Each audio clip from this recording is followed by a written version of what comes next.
Hi, I'm Julie, psychotherapist and art therapist here at St Nicholas Hospice Care. I'm going to be talking you through this training on grief and bereavement with a little bit of help from some friends and colleagues too. So, firstly, I want to say a big thank you for taking the time out to do this training. It can feel possibly like an emotionally overwhelming subject matter at the thought of, needing to support a grieving child. I hope that by the end of this training, you will realise that a lot of the skills needed to work with grieving children you will already have in your toolkit right now. Secondly, this is a heavy subject matter. So you might have had bereavements in your life already, or you might be grieving right now. The important thing is to take time out if you need to during this training. Go for a quick walk, get a cup of tea, come back when you're ready. There are going to be some exercises during this training, so you might want to prepare in having, paper and pens nearby in case you would like to make some notes. You don't have to, but we would encourage you to reflect on your thoughts and feelings throughout. At the end of the training, it would be really important to practice the self-care aspect. It will be different for everybody. You know yourself the best. Do what you need to do to feel grounded and relaxed again. It is a brief training. We're not going to go into lots and lots of depth. If there are things that you're interested in, do go and do your own research. Go online, go on YouTube, read and listen to TED Talks. Those are all great things, to do. So let's get started on the training and hope you enjoy it.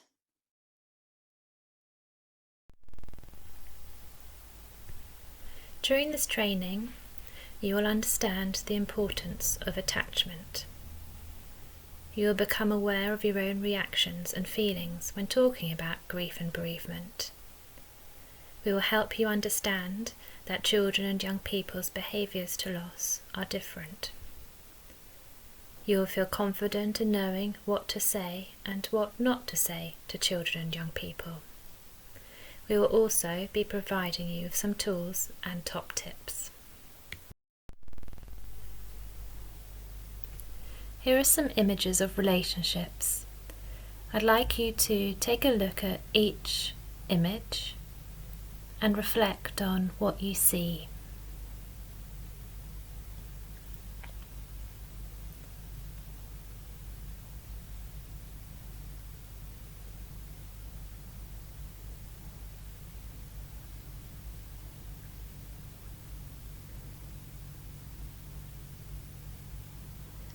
If you haven't had enough time to look at all the images, feel free to take longer, go back or pause. But what did you see? Where did your mind take you? What memories came up? Did you think of yourself as a child? Did you think of your own children? Or perhaps other children in the family? Or a child that isn't your own, but you have a special relationship with? What did you see, think and feel when looking at the images?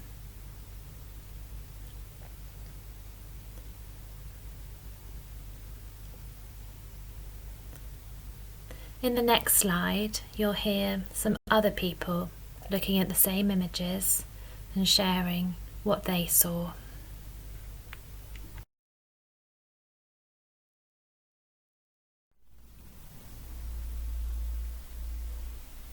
Love, belonging, safety and trust. I see mirroring and prizing and acceptance, care, warmth, kindness, family, touch, interest and focus.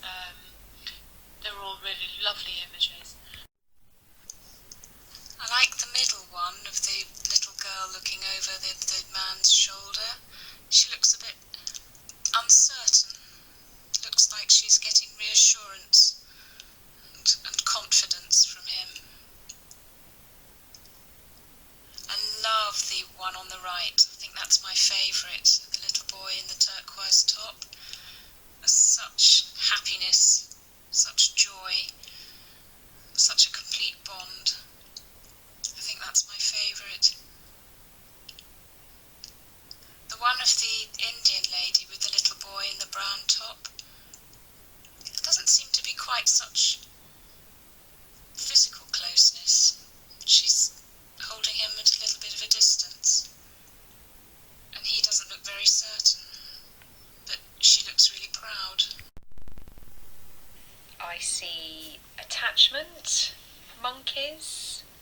embrace, comfort, safety, mother and baby, connection, love, toddler and perhaps father, being carried, secure, child, relaxed, smiling, being reassured, upset but safe, perhaps regulated.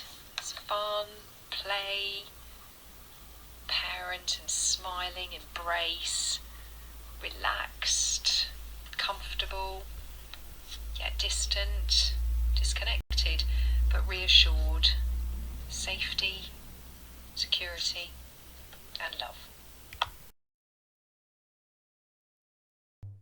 So you might be wondering why I've just shown you these images. To fully make sense of loss, we need to first understand connection, and connection is all about attachment. John Bowlby first identified attachment, and he was the one that really placed a great emphasis on the importance of the baby and main caregiver attachment, that strong bond. He believed that babies have this biological need to form attachments. So as humans, we're contact seeking, which means that our well-being, emotional well-being, greatly relies on the relationships that we form in our lives. The Harlows also supported this need for closeness in babies and children, and they did many experiments using monkeys. One of the experiments was when they took away the baby monkeys from their mothers and gave them a surrogate, a wire monkey or a cloth monkey. And the experiment showed that the monkeys took a preference to the cloth mother when they were scared, which means that mammals, as well as humans, want to have this closeness when they're overcome with emotions. It also showed that the monkeys preferred the cloth mother even if the wire monkey was holding food. Now, a mother should provide satisfaction, security, and unconditional love, allowing her child to flourish. In this scenario, there would be opioids, which are hormones that give us that sense of well-being, and they're produced when a child is lovingly touched and held. Now, when these are dominant in the brain, it is a lot easier for a secure attachment to take place. In a secure attachment, we would see children running and exploring, but always coming back to their main caregiver for touch and for comfort and for security. A researcher called Margot Sunderland calls the coming back to connect emotional refueling, and its purpose is to create this lovely chemical balance in the brain. So that was a really brief overview of why attachment and connection is so important to understand.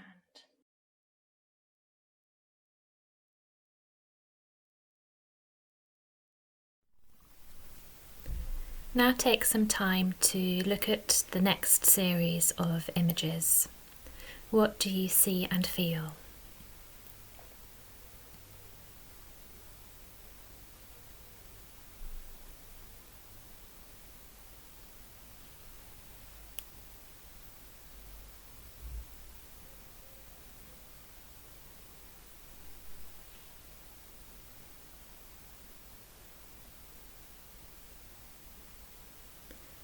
Which image is the hardest to look at?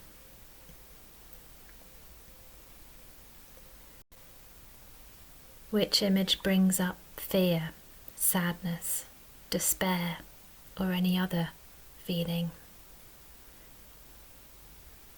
Which image is too close to home? And which one do you not want to think about at all?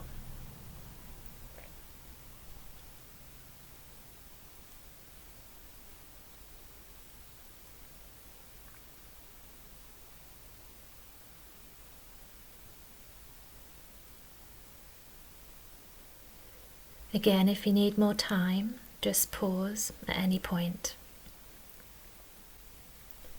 Next, you will hear others reflect on the same images.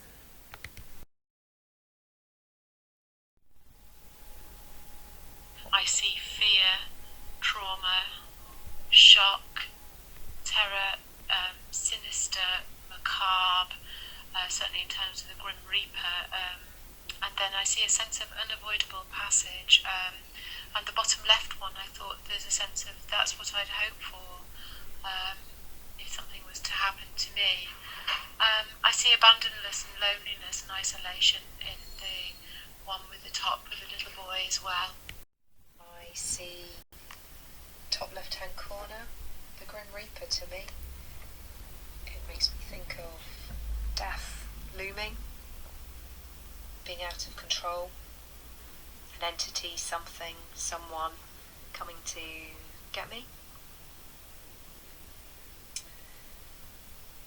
Top left, I think that's a body. I think it's shrouded, covered up. There's mystery. It looks painful. It looks unplanned. Perhaps murder. Top right hand corner, I see despair. I see loneliness. Deep sadness. Rejection. Yeah, deep pain. Bottom right hand side, I see a horrific car accident. I see a life cut short. I see tragedy. I see no time, no planning. Yeah, I see deep trauma. The noose, I see suicide. I see a planned death. I see someone taking the last resort. I see deep sadness, despair, loneliness. Yeah, I see no way out with a noose. There's no turning back. Bottom left, I see comfort. I see comfort in death. It makes me think of my father. Of hands being held in those last few moments of deep comfort and love and deep connection, but feel great sadness. I find the image of the body under the sheet rather bothering. It's not very pleasant at all. And the little boy holding his head looks rather very, very sad. The Grim Reaper isn't at all grim because you see too much of it these days. There's not a lot of Grim Reaper images around.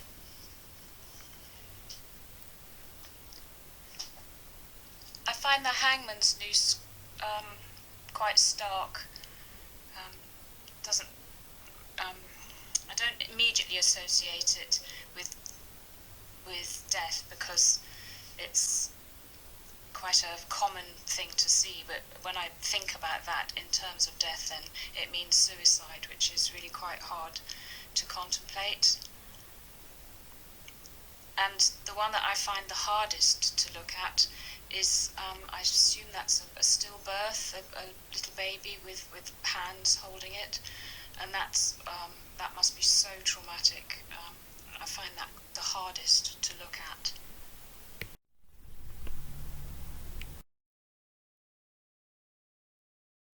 Okay, so we've looked at attachment and we know that love and connection form a brain chemistry that is addictive. Now that we understand the power of love, we can begin to understand how devastating it would be for a child to lose that love because of a bereavement. Now, there's a neuroscientist called Panskep who actually compares grief, the loss of love, to that of an addict coming off heroin because it's so painful. and the well-being of the child disappears, and the opioids are withdrawn, and there's an increase then in negative feelings. And we quite often see children and young people coming with negative feelings, thoughts about themselves and about others and about the world, and this is why, because of that increase. So we also know that there's a stress hormone called cortisol which is activated in the brain, and it's really shocking actually, because the levels that are reported are the same of those with an adult who is suffering from clinical depression.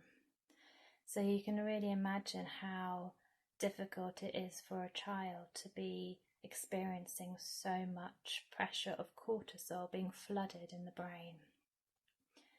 Now that we know this, now that we know how devastating it is to lose love, now that we know what the effects are in the brain, it's so important, to be able to be there for bereaved children. Now we know how painful it is for a child or young person to lose love through bereavement. We need to make sure that the child still has a significant other person in their lives to continue or to encourage that place of safety. It could be another parent, it could be a family member, or it could be a nursery worker, a teacher, a TA, even a neighbour or a shop assistant. It could be anybody significant in that child's life who is able to form a positive, safe and secure attachment to be there fully for that child. This is a quote that I love. Attachment is a relationship in the service of a baby's emotion, regulation and exploration. It is the deep, abiding confidence a baby has in availability and responsiveness of the caregiver. So when a child has lost love through bereavement, another person can equally make sure that that child receives that availability from a person. It could be anybody. Children can have multiple attachments, but we need to ensure that a child that is in distress through loss, that is in pain because of bereavement, has the opportunity to share their feelings in a safe place with somebody who is able to contain them and offer safety and security.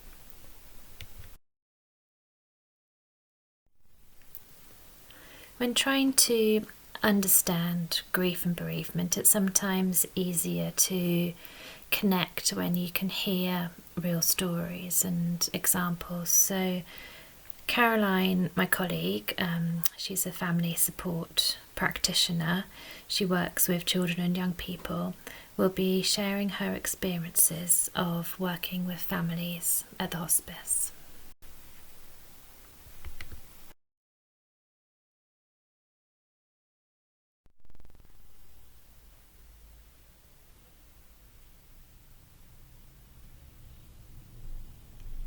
When a child or young person is bereaved, they can display lots of different behaviours. When I recently worked with a family whose mum died, within a few hours of the death, the children had gone through a mixture of emotions. From happy and playful, running round the hospice gardens, to sad, when they sat on a bench their mum had sat on a few days previous. They went to happy again and playful, then angry, one child picked up a stick the other child wanted. They became withdrawn, quiet and clingy, and quite quickly back to happy and playful. Behaviours can depend on the age of the child, and they almost puddle jump in their feelings of grief, moving quickly in and out of the puddle, which might be different to how an adult would grieve. Their understanding of death depends on many things: age, development, background, personality, and previous experiences of death and dying. While working with this family before Mum died, it was important when talking to them that it was honest, open language. The word died or dead was used, not, for example, Mum has gone to sleep. We have also worked with families when the dying person does not want to see their children at the end of life. This, of course, is a very personal decision. However, we would encourage contact, even if it's in short bursts. This helps the child to process events and feel like they are not being left out. It also helps with the importance of continuing bonds and arguably the need for further support in bereavement.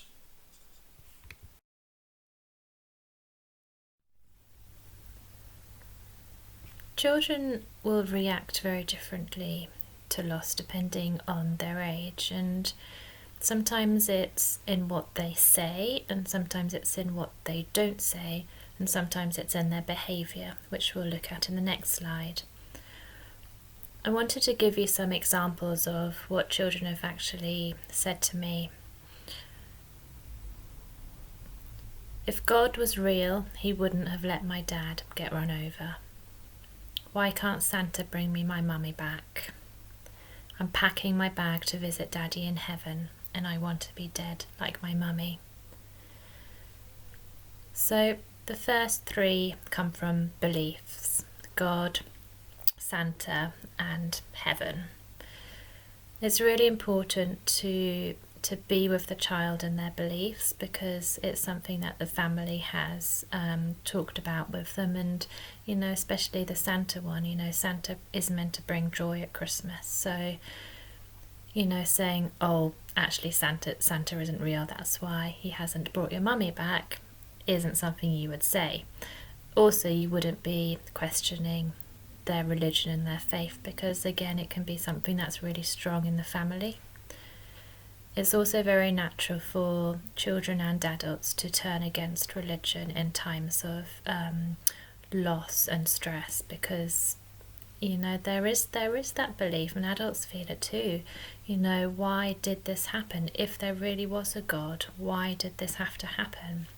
Sometimes religion can bring comfort, and other times it brings great sadness. I'm packing my bag to visit Daddy in heaven. That is something where you can really talk to the child about, is heaven a place?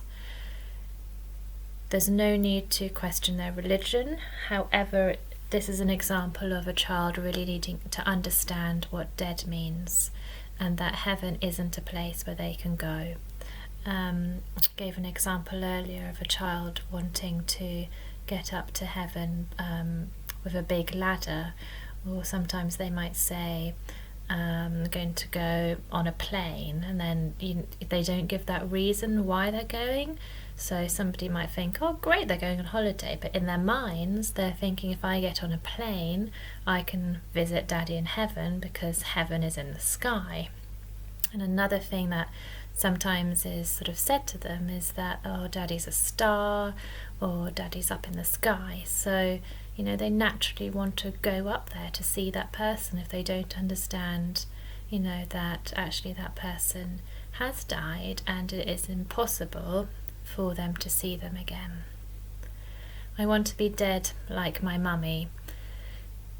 This doesn't necessarily mean that the child is feeling suicidal. It just means that they might have been told that their mum has died, and again, children under the age of 6 really don't understand that death is permanent. So again, this child might be thinking, well, if I'm dead, then I get to see my mummy, because I want my mummy, I miss my mummy, I want to see her again. So in all of these examples, you would be there with their child. You don't fix it, because you can't fix it. There is no solution apart from sitting with the child with their pain.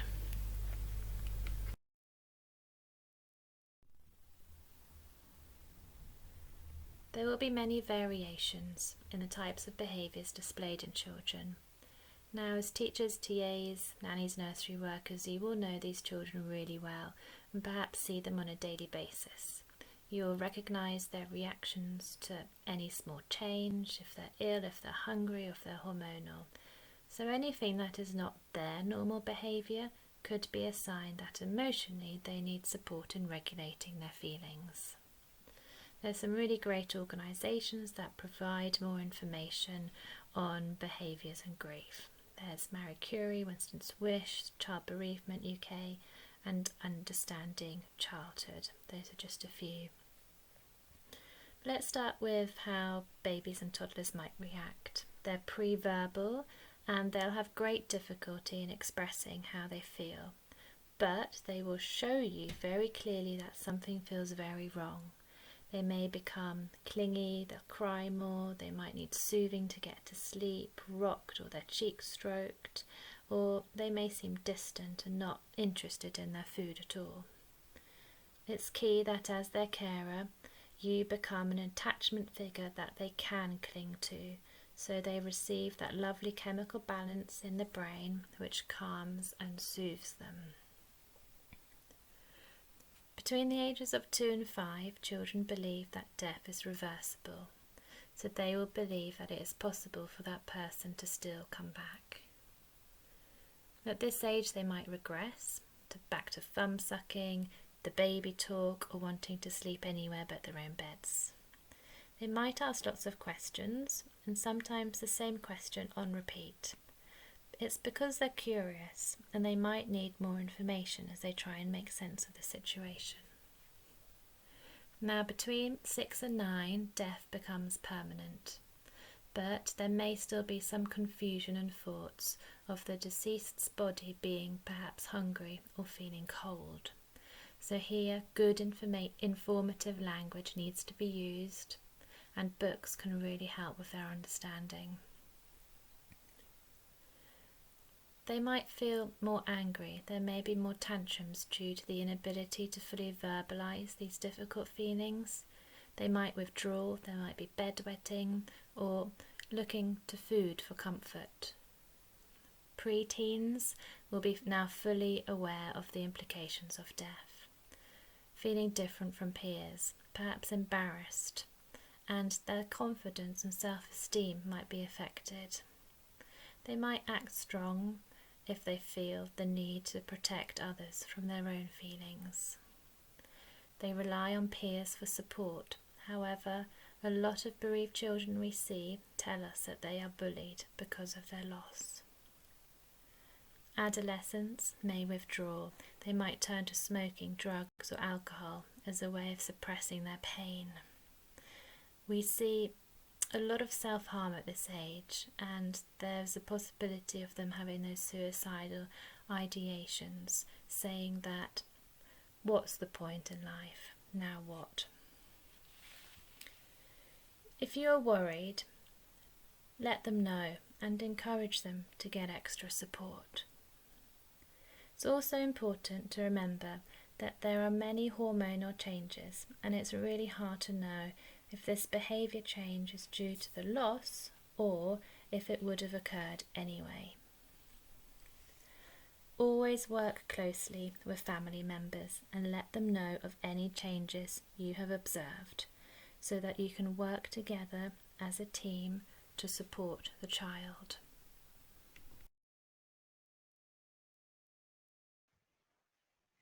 All right, so I've talked a lot about attachment and loss and the types of behaviours that we might be seeing in children. However, the responses of children with complex learning needs might be different. So I've invited Janice Ward, she's with us here today, to talk to us about her experiences. She's a dance and movement psychotherapist. Hi Janice. Hi, Julie. Thank you for Hi. inviting me. Thank you so much. So, do you want to start by perhaps telling us a little bit about your experiences and where you've worked? Yes, I work with a broad range of age groups, but specifically for children I've worked with children with complex learning needs and autism, and children with behaviour and emotional and social difficulties in secondary school education. Great. And specifically, with reference to loss, at a school I was working at, there was a major traumatic incident, and it was very noticeable, the changes in the behaviour with the students that I was working with. The age ranges between 8 up to young adults, and they would come into my session, and very noticeably there would be changes. Maybe they would be more aggressive. They would maybe been overwhelmed by the impact of this trauma, because obviously it impacted on the whole school, the whole environment, staff, everybody who worked at the school. Some of the children would become very withdrawn, having difficulty expressing these emotions that, as I say, were quite overwhelming. So it was managing these behaviors. Sometimes it can be somatic symptoms will develop. Children will develop headaches or problems with their gut, or tension. It was very obviously that we could detect the tensions that might be rising in different parts of the body, and helping the students express these difficult feelings and emotions. So do you think there is a difference when you work with children with these complex needs to a child who is verbal? There is a difference, because these children don't have the ability to verbalize those feelings and emotions. So it's all held at a bodily level. And as Bessel van der Kolk, who's an expert in trauma, says, the body keeps the score. And this is where, as a practitioner, my experience of movement analysis and the different type of intervention that I can offer is valuable. Great. It is a way of enhancing communication for children and young people who find it very difficult to express themselves on a verbal level. That's nice, actually, because that leads us on to the next question I was going to ask you, which is what are the types of interventions that you have found particularly helpful to help sort of regulate a child and bring them back down to that calmness when they're quite distressed? If a child is particularly stressed, then it's very important that when they come into the therapeutic space, that they're aware it is a safe environment. I very often use prompts as a way to enhance that communication between me as the therapist and the child. If they're particularly stressed, I allow them the space just to calm and maybe suggest the idea of using breath. I use a lot of breath work with my clients because it's using the breath and recognizing that just helps to soothe the central nervous system. Sometimes a child is so overwhelmed and they're, thrashing about, and it's about making them safe in that space. And it might be necessary to place cushions around them. If a child is rocking fiercely, then it's about making sure that they're okay and safe in the space. Now, as a practitioner, Janet Adler did a lot of work with children with autism. And it's about meeting the child where they're at. As practitioners, we would mirror that movement, but maybe not if it's very fast rocking. We would gently rock backwards and forwards, much more slowly. And then we would be attuning with the child and getting a sense of the quality of their movement, but allowing them to know that we're present with them and that it's okay. It is okay. They're safe in their environment. And just through rocking, that's a very soothing, if you try that yourself, just rocking gently backwards and forwards. It's a very soothing movement, but it allows the child to know that you're present to them, they're being witnessed, and they're being met. So that's one way through the rocking. Yeah, and I use something sorry. something I was going to add to that, and that's something that I've talked about is, you know, really being able to be there with that child, no matter where they're at, you know, just to join them in their place of emotional need at that time. So that sounds like a really important thing to do with children of complex needs as well. It is. It is because they don't have necessarily the verbal language. Yeah. They make sounds, but being present too is so important. And it may be at times that I will just sit and maybe just hold a child's hand and then try and synchronize my own breathing with them. Sing a little song. One of my favorite songs that the children love is the song about the rainbow, red and yellow and pink and green. Yeah. Love it. It's very calm. And then maybe I would introduce the scarves, you know. Lots of different props. You can use lots of different. One of them that seems to be very useful are those swimming noodles. You know, parents take you know, that they use when they go swimming. They can be sort of moved around in the space, and you know, the different kind of tensions within that movement, or just very gently. But it's a very, very good tool. And balloons. I know not everybody likes balloons, but again, you know, it's a fun way of interacting with a child. And also the use of clapping and rhythm and stomping, you know, really trying to get those sort of strong feelings and emotions out, can be very, very useful, you know, and touching surfaces and running, you know, very physical activity. Yeah, yeah. So another tool that we use as dance movement psychotherapists is movement analysis, which is based on Lavin's effort theories. And that allows us to observe a child and pick up on any non-verbal communications on a bodily level. In regard to embodied grief,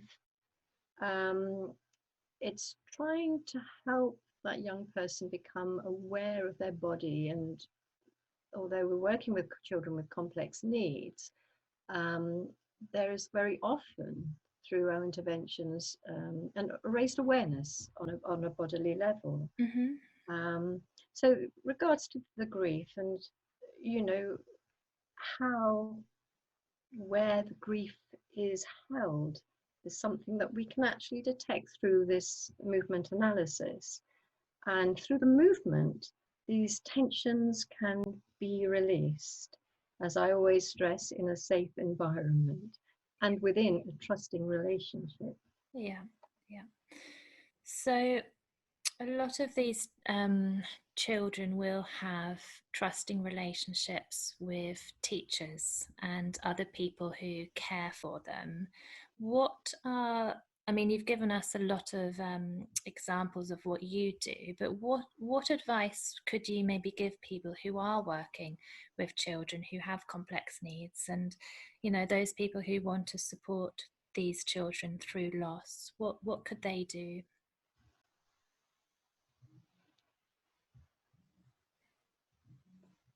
Well, a lot of the training that I imagine that, you know, the staff receive will cover a lot of these aspects.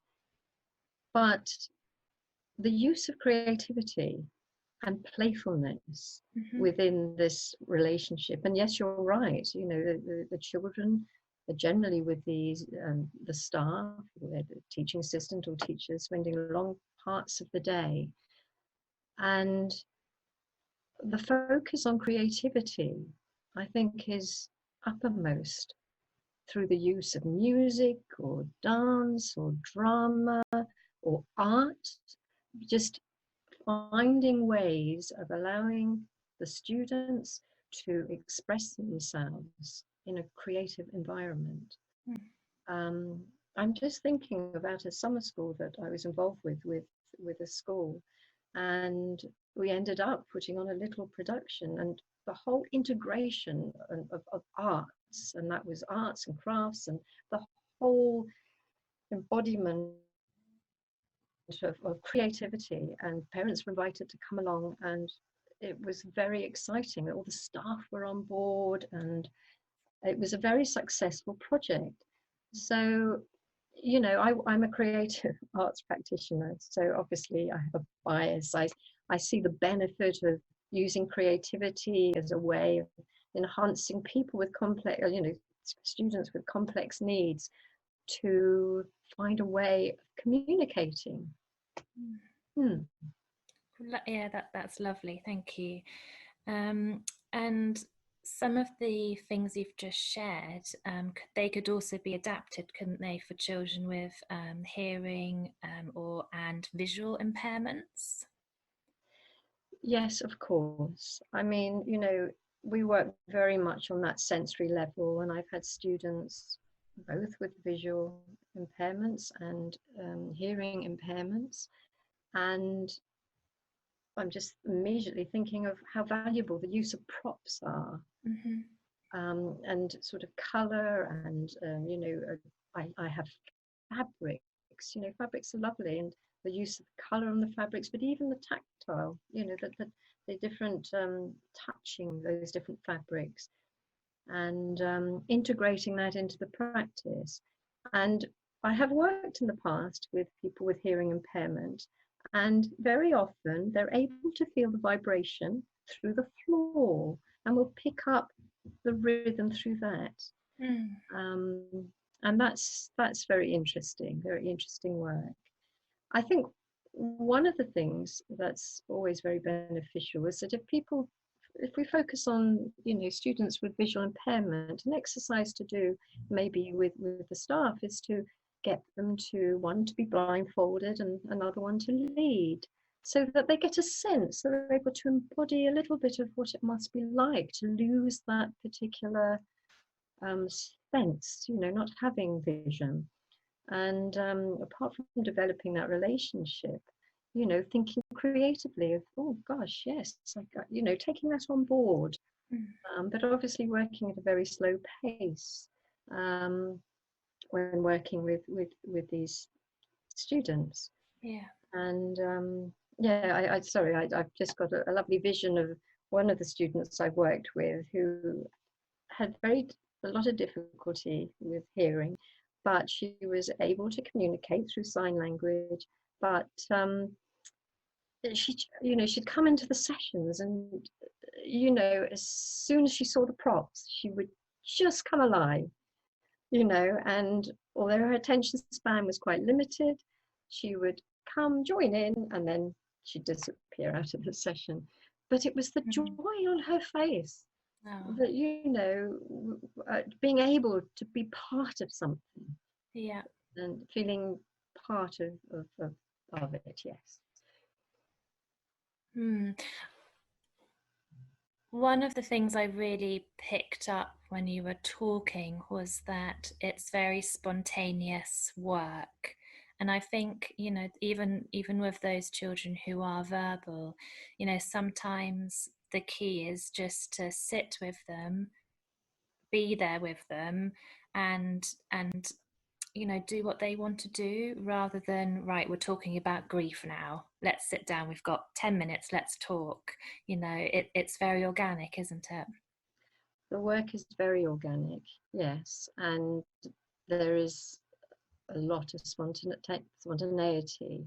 Sometimes there has to be a bit of a loose structure, like, you know, we'll work very much with the Chasian circle, so that the children, if we're working in a group, are aware of each other, and they feel comforted about being part of a group. And maybe there'll be a little warm up, and then there'll be time for some free movement, and then we'll come together at the end. And that seems, you know, just to work as well, because there needs to be a little bit of structure, simply because otherwise it can become very chaotic. But it's also the freedom that if students with complex needs, they may start a session but find it too much and then may have to leave the session earlier on. But the joy is always that a child who may come at the beginning and only stay 5-10 minutes might actually end up increasing that time of being present in the group, and that's always a great joy. Yeah. But yes, it's about being very much about being present and meeting the needs of where the child is at within the here and now, very much within the here and now, and allowing them that freedom to express how they're feeling. And because we're dealing very much on a bodily level, and it's about not being frightened, because sometimes the children can get very angry, and it's about allowing them to express that anger within that safe environment and validating that, and just, although the children very often have the complex needs, I still verbalize, I still feed back to them, because we don't know how much they may be absorbing. And it's about saying, it's okay. It's okay to have these feelings. It's okay to feel sad. It's okay to feel angry. I'm with you. I'm meeting you here. Yeah, that's so important. Wow, you've given us so much experience, and thank you so much for joining us.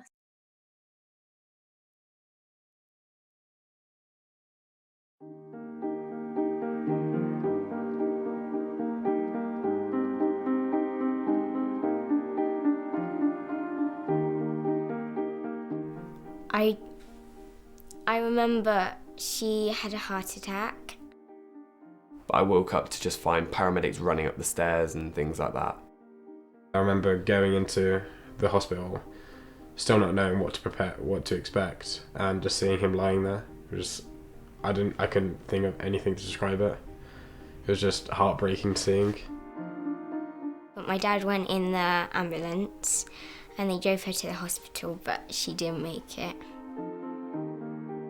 When the paramedic went in, he was just lying on the floor, so I got what's happened? And I went in and the woman said, we've tried everything we can, and we've done exactly what we do if it was at A&E or if we're in a hospital right now, but we're gonna have to stop. We've tried to stable him and get him back, but there's nothing we can do anymore. In the morning I came downstairs and he sat me down and he just said, last night your mum died. Sorry. And I put something on Facebook, and then I went into school and it just felt like everyone was sort of watching me, if you know what I mean. It's kind of horrible because it's like a massive elephant in the room. Everyone knows about it, but no one says anything about it.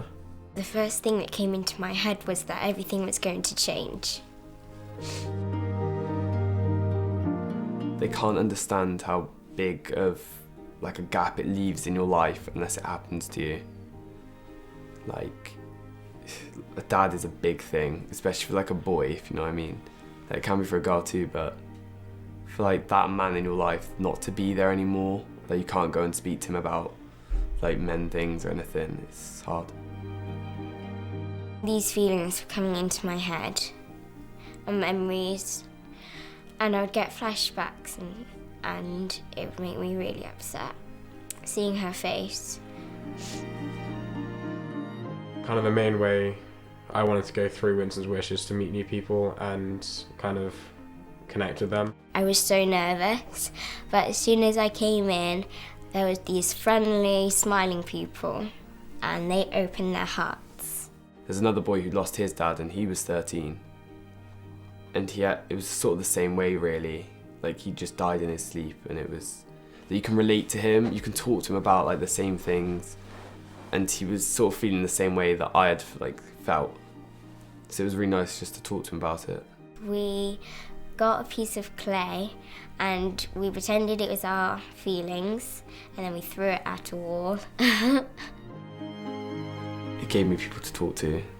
Like, I could talk to anyone like I met here about it, and I could just get it out instead of sitting at home thinking in my head. It was good. They have completely changed the way that I look at how my mum passed away. Instead of looking at it as a sad way, I can now look at it as a happy way, but still be quite upset that she's gone. If you did Winston's wish, don't feel like they were going to tell you the right way to grieve. They'll support you whichever way you want to grieve. Winston's wish helps.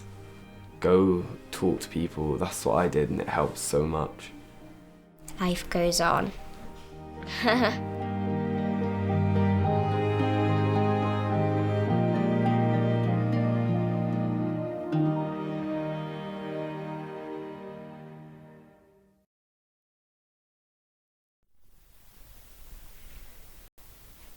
You might want to pause the training while you take a moment to reflect on how you're feeling. What did you notice in yourself while you were watching? What did you feel?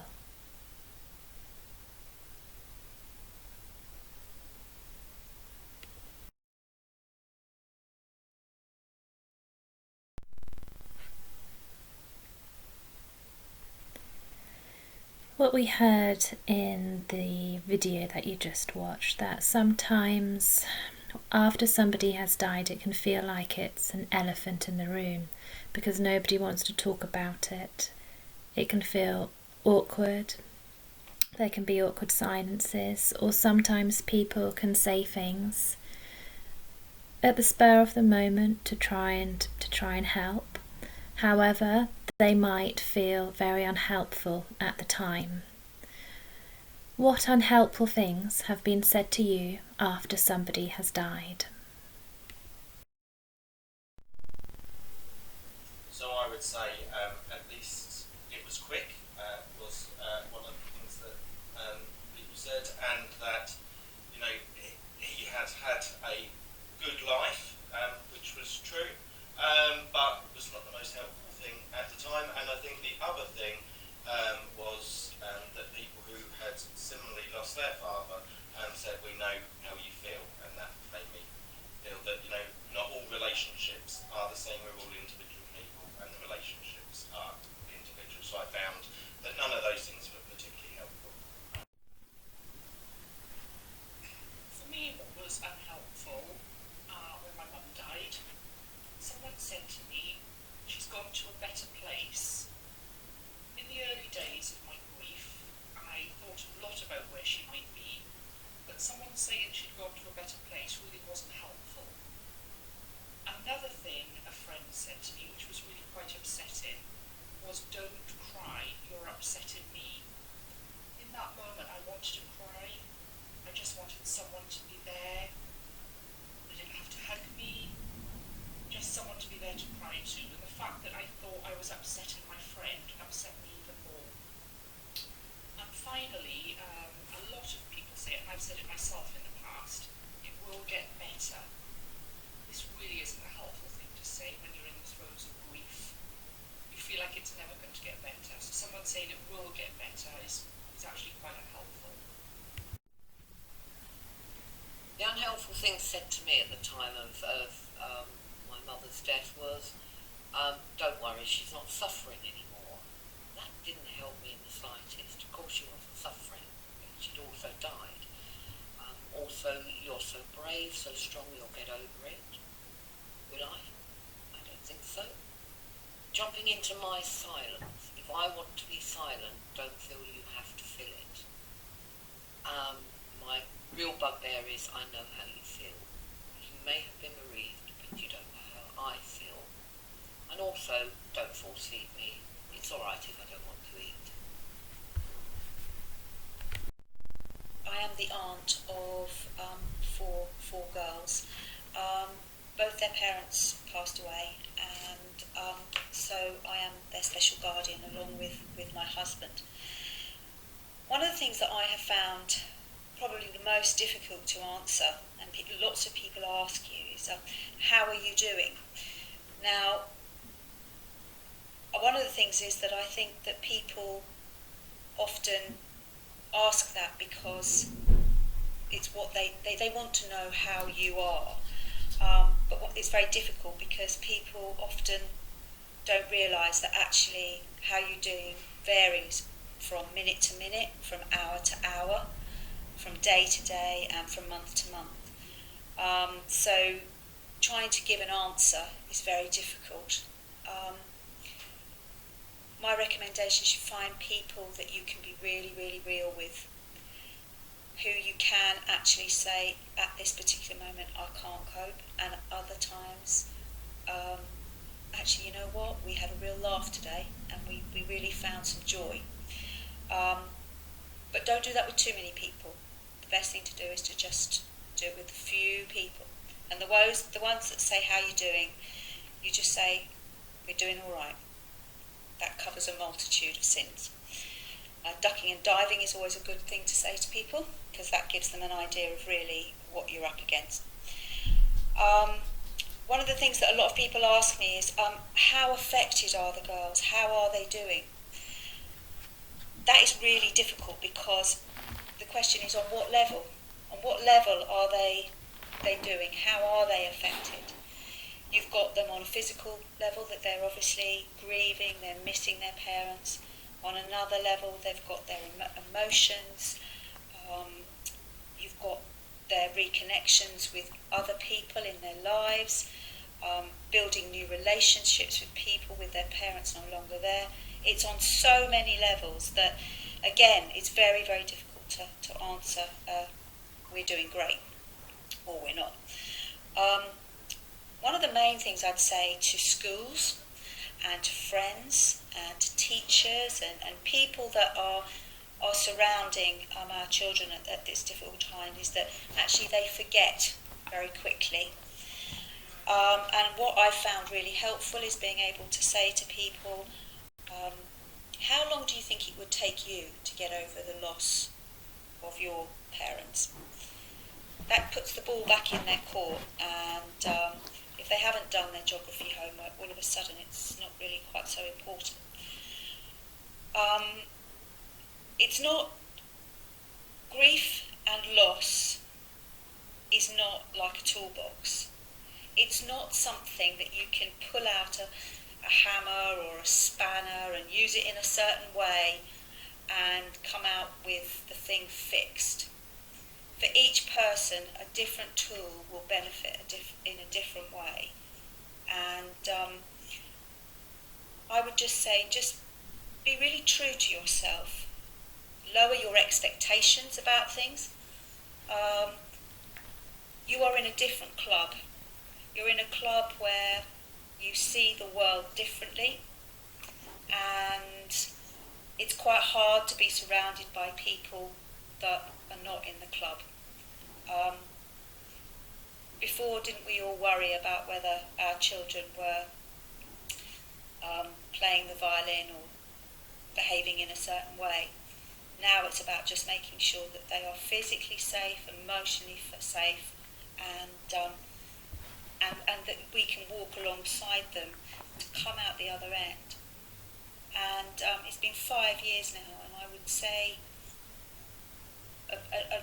to offer some hope that actually just love them the best you can, do the best you can, and actually, although it won't define them, it will give them a strength in their life that will outweigh any other. And at some point they may see that as somehow a gift that they have been given, but it will take a very, very long time, and it changes from day to day.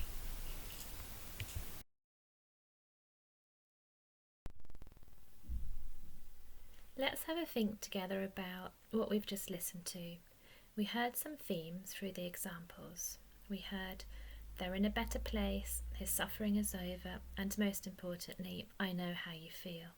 And we could really hear the frustration and perhaps the annoyance from people when they heard this, because if I was to say to you, I know exactly how you feel, then there's an expectation perhaps of the focus now going on to me. I'm suggesting that how I feel is the same as you. It's right. What about me? But actually, what about you? Because this is your grief, and your grief is unique to your situation. Let's have a look at another example. Grandpa's in heaven. Now, you might think there's nothing wrong with this, and of course the family may have a faith. However, children need the right vocabulary, otherwise they create fantasies which are not real. So heaven for them might be a place that they can go and visit. They might ask, can we get there by car? Can we get there by plane or rocket? Or could we get a big ladder to the sky? All of these things will not help them process their grief. It's okay, have a biscuit. Now, it might not be a biscuit, it might be a different distraction, such as TV or iPad. But what we're suggesting by distracting is we're giving the message that it's not okay to have these big feelings and that we don't want to see them. It's the British thing of the stiff upper lip, or, the just get on with it approach. We'll get you a new puppy. So the grief recovery method tells us not to replace the loss, but to grieve and allow the pain of grief. Don't cover it up. And what a lot of adults want to do is to fix the situation. But after all, we can't go to the shop and buy a new mummy or a new daddy or a new grandpa. And this might be the expectation if the child is used to having things replaced. Lastly, let's think about comparing losses. So if we imagine a classroom of children, one child is grieving for their mum, another child is grieving for their mum and dad, and another child is grieving for their pet dog. So all of those three children are experiencing grief 100%, and it's unique to them. But you need to teach that no one's grief is worse than the others, because what we don't want is the child that is grieving for their pet to feel that their loss does not deserve to be talked about, that we don't want to share it. We do want to listen to it, and what we don't want to do is for them to push their feelings down and not talk about it.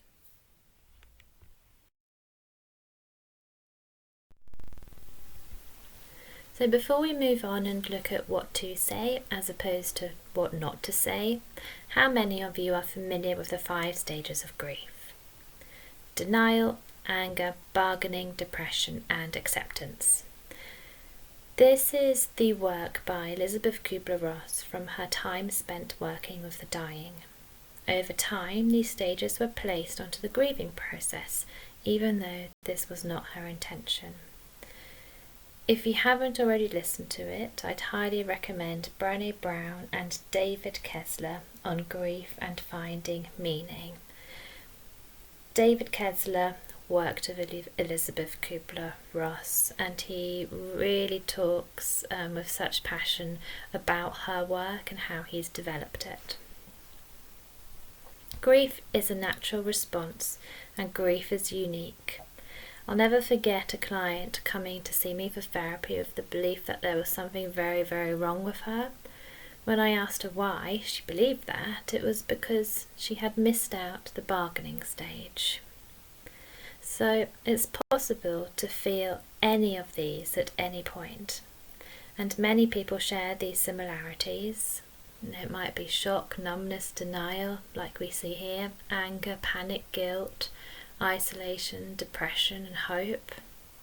However, you might experience them as a wave or a spiral, or you might experience them like this image here by Melanie after the loss of her son.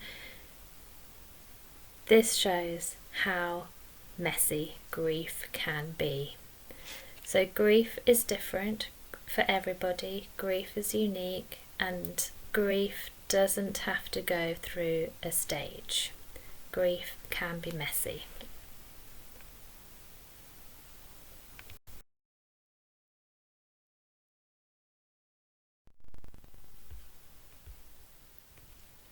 During this training, I've asked you to be really aware of your own feelings and emotions, and having had experiences in our own lives can often be a really difficult thing to make sense of. It can be really difficult to find that boundary of where your own emotions can be helpful for a child or young person or a friend or somebody else you're talking to, and when it can feel overwhelming and like as if it's too much for yourself. So being aware of these strong emotions can be beneficial. Being aware of your triggers is even more of a bonus, should you say. I recently talked to someone who I work with, Martin. He's an assistant practitioner in the community team, and he shared with me his own experience of having bereavements and how being in that professional role, how actually it is possible to bring your own experiences of grief in when you're with somebody, but also he talked about being able to feel okay about having those triggers.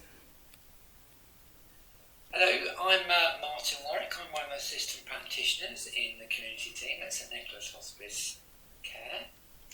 I've had various experiences in my role with death and bereavement.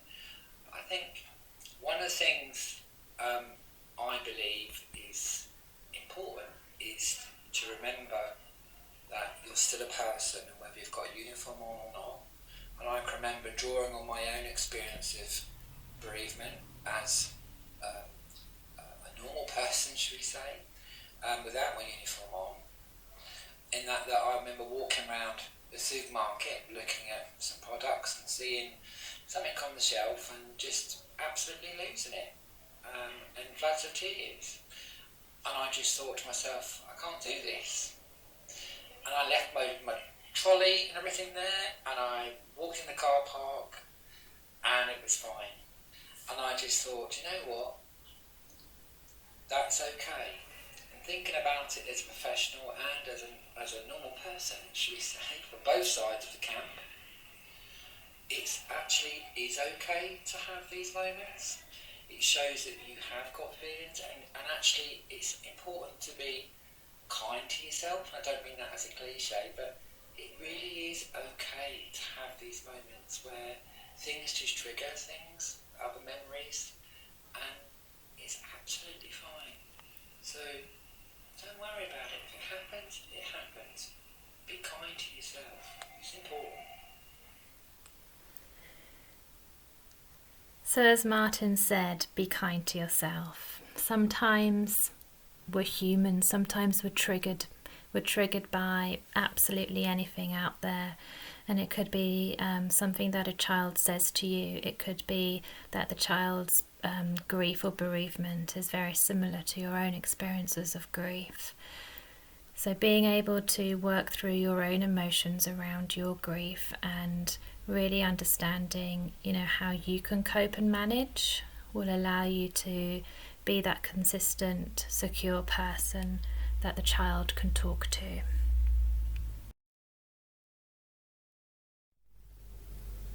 We've just heard from Martin about being a professional and then also being a human. So in your roles as being professionals working with children and young people, there might be certain things that you may expect of yourself, or you might have high expectations of yourself. However, as a human, you'll be coming with your own anxieties, your own emotions, and your own life experiences. So being kind to yourself is really important because it takes confidence and practice in finding ways to work with bereaved children. Now, you might be working with preschoolers, primary school or adolescents, and it doesn't really matter what age the child is. We need to focus on the foundation first, and that foundation is offering a secure base, offering an environment that feels safe. And in that space, you would encourage the child to be with their emotional pain rather than cut off from it. And there might be ways of using exercises to do this, or it might just be being that person to listen to, and that would depend on the age of the child. For young children, you would need to find age-appropriate words, to sort of match their distress, but also help them vocalize and use words that they can understand and help them find the words to mirror their emotions. For older children, you would be focusing on mirroring their language, being that person to be with their energy and to use the language that they're using. Most importantly, whatever age the child is, you need to take their distress seriously.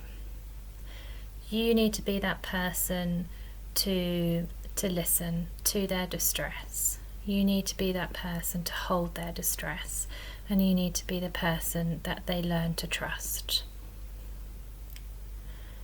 So, things that you might want to say are, I can't imagine what that must be like for you. Can you tell me more? And then, so that you show the child that you want to really make sure that you've got it right, ask them, so is what you're saying this? And ask them, did I get this right? And children are very, very quick to correct you, and they'll get a very quick sense if you are a person who just nods and says yes, or if you're a person who is curious and wants to find out more about how that child is feeling. Sometimes conversations are better taking place whilst the child is doing something. So for younger children it might be creative activities, and for older children it might be taking them for a walk. If you're at school, can you go for a walk outside in the playground, sit on a field together, take them away from the distractions and, just be there for them.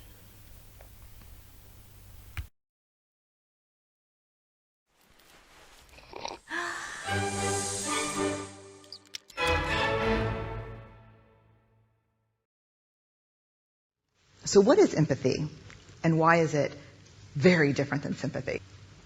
Empathy fuels connection. Sympathy drives disconnection. Empathy, it's very interesting. Teresa Wiseman is a nursing scholar who studied professions, very diverse professions where empathy is relevant, and came up with 4 qualities of empathy. Perspective taking, the ability to take the perspective of another person or recognize their perspective as their truth. Staying out of judgment, not easy when you enjoy it as much as most of us do. Recognizing emotion in other people and then communicating that. Empathy is feeling with people. And to me, I always think of empathy as this kind of sacred space when someone's kind of in a deep hole and they shout out from the bottom and they say, I'm stuck, it's dark, I'm overwhelmed. And then we look and we say, hey, you climb down. I know what it's like down here, and you're not alone. Sympathy is, ooh, it's bad, no. You want a sandwich? Empathy is a choice, and it's a vulnerable choice, because in order to connect with you, I have to connect with something in myself that knows that feeling. Rarely, if ever, does an empathic response begin with at least. And we do it all the time. Because you know what? Someone just shared something with us that's incredibly painful, and we're trying to silver lining it. I don't think that's a verb, but I'm using it as one. We're trying to put the silver lining around it. So, I had a miscarriage. Oh, At least you know you can get pregnant. I think my marriage is falling apart. At least you have a marriage. John's getting kicked out of school. At least Sarah is an A student. But one of the things we do sometimes in the face of very difficult conversations is we try to make things better. If I share something with you that's very difficult, I'd rather you say, I don't even know what to say right now, I'm just so glad you told me. Because the truth is, rarely can a response make something better. What makes something better is connection.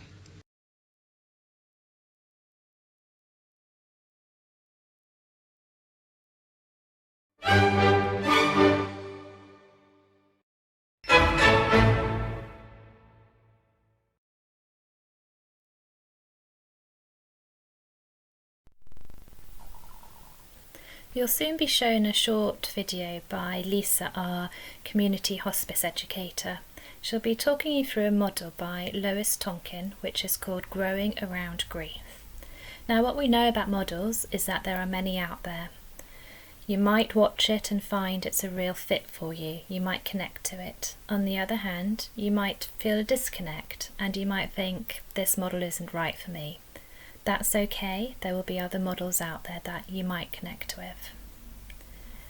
So Tonkin's theory of grief suggests that over time your grief will stay much the same, but your life will begin to grow around it as you have new experiences, meeting new people and finding moments of enjoyment.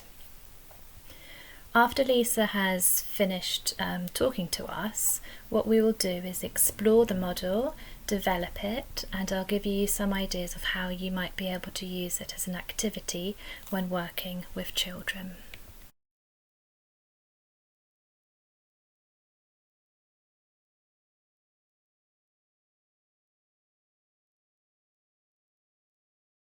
Do we recover from grief is a question that comes up when I'm delivering life's questions to teenagers, and it often sparks quite a lot of conversation of teenagers saying yes or no and responses around that. And what we also talk about within grief is is not just about loss or death of a family or friend, but it's about loss of other types of loss of relationships, friendships, moving house, loss of jobs, lifestyles. So recognising that grief is part of a loss process and the experiences around that. And the grieving, that emotional response to that is very real. There is a model by Lois Tonkin, who's a researcher and counsellor in New Zealand. She was working with clients dealing with loss, and she was finding a lot of models weren't actually working or fitting with what her clients were experiencing.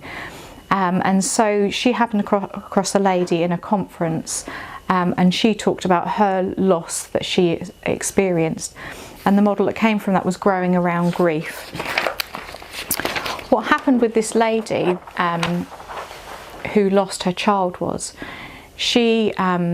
what she found in her loss was that the loss that she was experiencing, the grief that she was experiencing, this was her life, and the grief was very much every part of her life. It was all consuming, very powerful, very strong. And what this lady imagined was, over time, was that her life would continue, but the grief would get smaller, and that she would experience it on a smaller scale, but her life would stay the same as it was, but just the experience gets smaller. What she actually found was that grief stayed the same. It was very strong, very powerful, and very all-consuming. But what she found over a period of time was that life grew around it. She experienced other things, but what she could find was, in any given time, she could go back into that experience and that grief feeling, all-consuming, very powerful emotions and feelings at any given time. And I explain this to students when we're in schools, of an experience of my daughter, who at 11 years old, we lost our dog, Biscuit. And her grief was very much every bit of her life. She was crying all the time, reminiscing, photographs out, and it was all very consuming. Songs were very upsetting for her. Seeing the dog bed, dog run, any mention of a dog was very upsetting. And I guess she imagined that her grief would get smaller, and I guess we did to a certain extent, and she would be fine.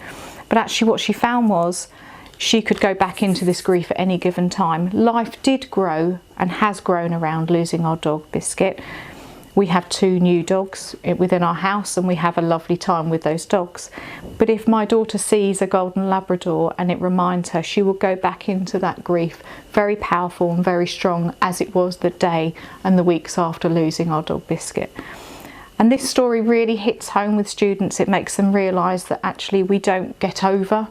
We learn to live with, yes, life grows around, but we can still go back into that, and we need to be able to support people whenever, whatever, however they're experiencing their grief.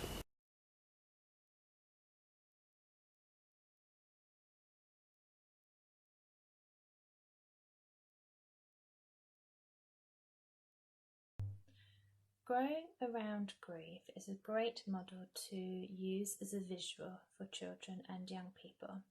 Lisa's already shown us an example of how to use the fried egg version. You can equally use jars. They need to be different sizes. Or you could use different containers, flower pots, whatever you've got in the house or your school. Grief could be a ball of wool, it could be scrunched up paper, it could be a squidgy stress ball. Again, whatever you've got. You could use real jars or you could draw them. I've drawn them, and I usually encourage children to write down what their grief is, what's in it, let's unpick it together. And then I would ask them, okay, so tell me what you've got in your life right now. What do you hope for, and what do you imagine life looking like in the future? So it can be a really great way of setting goals and showing movement through grief. You can leave it at that, or we can now challenge the fact that, does grief stay the same? Do we want it to stay the same? Yes, grief is that connection to that person. We want that connection because we want to continue that relationship. We want to remember all those positive memories and embody them. However, if a child didn't have a great relationship with the person who has died, or if there was a traumatic event of the death, the parent might have died in a car crash with them, the child may have needed to have done CPR, there might be arguments, or there might have been regrets. Those things, I would say, are possible to work on. They are possible to let go of. I would encourage you to have a look at the Grief Recovery Method UK, because they believe that it is possible to recover from grief by letting go of the feelings that prevent us from living life with meaning. So it's a little bit like the story of the bear hunt. We're going on a bear hunt, we're going to catch a big one. You can't go around grief, over it, under it. You have to go through it. You go through it with somebody, with that person helping you. And that would be yourselves. You would be that person helping that child letting go of all those things that they don't want to carry around with, so that they can focus on all the positive things that will allow them to continue that relationship with the person in a very different way. Alright, so we're approaching the end of the training, and hopefully you will have picked up the theme during it is having conversations with children and young people is essential. Please don't leave it until someone has died if you can talk to a child about death and dying before, because preparing them allows families to create an environment of open and honest communication, and this is the thing that builds the trust. So giving children the factual information means that there is less opportunity for them to imagine situations and explanations that may be false. This is what we talked about in using the right kind of language. For example, a child might think, "This is my fault because I was naughty yesterday. When I get ill, I will die too." Talking to them openly helps them make sense of the physical changes they might be seeing in an unwell person. Having open conversation also gives the person who is unwell the opportunity to have a role in preparing children for the possibility of his or her death. They get to say goodbye, and so does the child, and they get to do so in a way that feels right for them. Their time together may be limited, but it is important too. We've put together some top tips for families, parents, guardians. This is specifically for COVID-19. However, you can adapt it to any situation really, because there might be times where a child isn't able to visit someone in hospital, isn't able to say that final goodbye in person, or isn't able to attend a funeral. So bereaved children of all ages may be feeling worried and anxious during this time. The fear of a family member contracting COVID-19 and dying is a natural thought. If they have lost somebody already, they know the enormity of grief, the pain, the struggles and the heartache. Feelings may resurface and they may feel frightened. Reassure the child that you are there for them and you are willing to listen to all their worries, big or small. If you are in a position where you hear the unbearable news that somebody else is seriously ill, prepare your child by having open and honest conversations, validating all their feelings.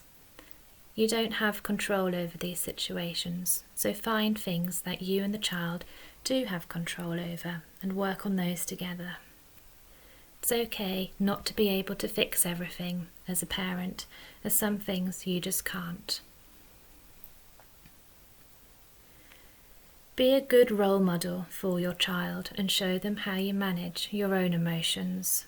Children need to see that you are taking care of yourself and seeking support from family, from friends, from your community or professionals. This will show them that it is helpful and safe to reach out to others and that their emotions are important. Talk to them about their grief and help them understand that all these big and sometimes frightening feelings are normal. Feelings come and go because grief has its purpose. Grief heals. Show your child ways to calm down and help them come up with their own suggestions. Gently remind them of these when they are feeling overwhelmed and displaying changes in behaviour. It may help you understand that behaviour is a communication, and any change in their behaviour is them letting you know that something feels very wrong in their life right now. Be curious and interested. Identify what their worries are so you can help. There may be worries connected to COVID-19, but there may be some that are not. Encourage open and honest conversations. Always tell the truth, adapting it to the child's age and development. Once children have a good foundation of knowledge, they can add to it when they are ready by asking questions. Be aware of how much your child is exposed to the news and social media.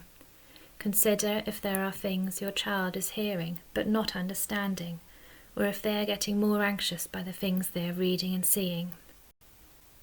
It may be necessary to limit the amount of news they watch. It is possible that children might overhear conversations. Hushed phone calls about illness, hospitals, death, dying, funerals or mental health. Hearing parts of conversations can sometimes lead to fantasies, especially for those children with vivid imaginations. Take time to talk and explain in your own words so that they can make sense of their thoughts with you. Lastly, despite all the changes during a bereavement and in current circumstances, keep to a routine. Structure gives a sense of security and will help you and your child through difficult times. Make plans, motivate each other, Encourage your child to speak with friends and family and have fun together as a family. Focus on connections by creating new memories. It's okay to smile, giggle and laugh, just as it is okay to cry, shout and scream. If someone has died, talk about them and know that you have been through one of the hardest experiences of your life and got through it. Take strength from your resilience and continue to engage in life with love and hope. Hello, my name's Caroline and I work here at St Nicholas Hospice as part of the Nikki's Way team. Today I was going to do an exercise with you including some stones and pebbles. This exercise is shown in a lot of the Winston's Wish books. I don't know if you're aware of the Winston's Wish books, but take a look. So we're going to start off with this pot here, and this pot has got pebbles in, all different shapes, sizes and colours. And what we would do is encourage our child or young person to pop their hand in and choose a pebble that kind of feels nice in their hand, nice and smooth and soft. And what we would do is encourage the child or young person into a conversation around some nice times that they had with the person that died, some calm, smooth times with this pebble. And then we would move on to some stones that you can see in here that are more rugged and jagged edges. Some have got quite sharp edges. And again, encourage the child or young person to think about the stone they choose, put their hand in, don't rush them. I'm going to go for this one. And when they're holding it in their hand, they can feel the sharp edges. And this would represent really some difficult memories about the person that's died. So you would encourage them to talk about, you know, a difficult memory, perhaps when the person that died was very ill, or it could be things that were said or things that were unsaid. And then we would go to this pot, which is full of kind of jewels and gems, and this is the pot of special memories. So get your child or young person to pick out a gem. I'm going for this one. And so with this gem in their hand, you would encourage them to talk about a really special memory. That could be a holiday, a day at the beach, cuddling up on the sofa with the person that died. And then kind of at the end of the exercise, what we do here is we've got all these different colour bags, little tie bags, different colours and different materials. And you can get the person that you're working with to choose a bag. Here's one I made earlier. And they can then put their 3 chosen stones into the bag, and that's a keepsake for them, really. So when they're feeling that they want to go back to certain memories, they can use those stones to do so. Thank you. Another idea for crafts you could do with children or young people is to make a memory bracelet. So this is kind of how we want it to look at the end. And then the child or young person can wear that and think about the person that has died.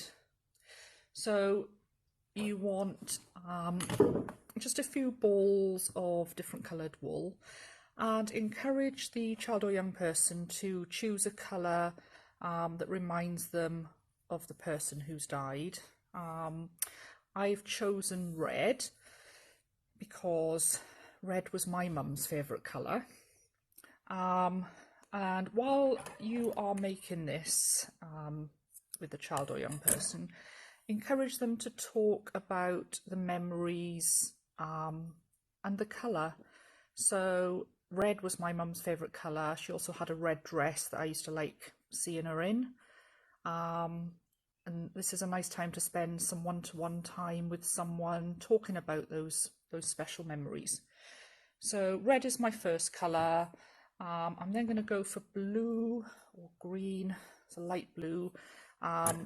This was the colour of my mum's bedroom wall, and I spent a lot of time in there when she was poorly.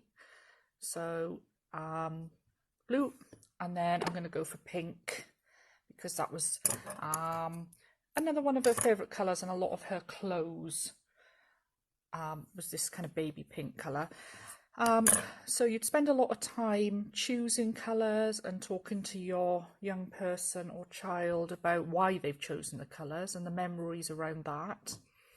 And then that's all you do, is tie the 3 colours together at the top with a little knot. And then you could hold it, and the young person could sit and plait it while talking about the person that has died and sharing memories. And you just plait it all the way down. I'm not very good at plaiting. And as I said earlier, you should end up with something like that. Thank you.